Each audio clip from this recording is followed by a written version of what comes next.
Hello guys, I'm Ray, and today I will discussing intersectionality and the impact on the Australian workplace. And this role recognized that individual face multiple form of the discrimination and operation based on their social identities, and including race, gender, sexuality, class, and ability. We will then discuss by the substitutionality the work environment. And intersectionality is introduced by the Kim Corporation in 1989, organized that people's social identities and experience are complex and intersect. Its knowledge that the individual hold multiple identities simultaneously including race, gender, sexual orientation, class, and ability. That's these identities that interact to create unique form of operation in society. And intersectionality is peculiarly relevant in Australia, where issues such as the indigenous rights, gender inequalities, and LGBT discrimination persist. Aboriginal Australians experience systemic discrimination in areas such as the education, health, and employment. Women, particularly those from low-income background or who are Aboriginal, face gender-based violence and discrimination. Members of the LGBT communities also face prejudice and discrimination in various areas of Australian society. However, our video is focused on the intersectionality in the Australian workplace. Indigenous Australians face employment challenges, with an overall employment rate of the 49% and fewer job opportunities in remote areas. The employment rate for the indigenous Australia is nearly 13% lower than from non-indigenous Australians.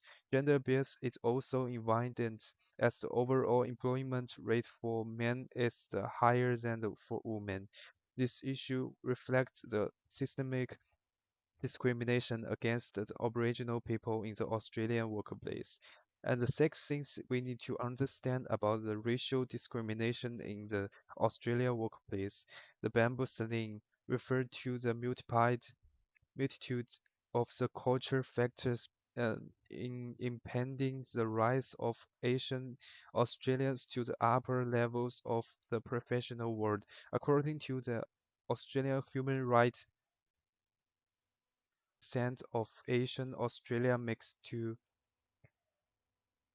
Right Commission report less than 5% of Asian Australia makes it to senior executive levels and only 1.6% become the chief executive. This is an example of the work environment where Asian or others of other countries got people who need to fit in by hiding their accent are made to suffer. And in February in 2021, Braden Higgins, a former Australian political staffer, alleging the being sexually assaulted by the senior government minister in 2019. This sparked a national debate on workplace culture and sexual harassment in Australian politics. Several women later came forward with similar allegations leading to a call for cultural reform and the national inquiry. This incident raised the discrimination around the need for a better support and reporting mechanism from the victims of the sexually harassment and assault in all workplace. And this video is about the intersectionality of the Australian workplace, which can including the factors such as race, gender, sexual orientation, and this can all have the bad impact on people. But it also shows us that we need to more supportive supportive and inclusive environment, not just a work, but the society that respects people and diversity so that people can live better lives. This is the reference list. Thank you for listening.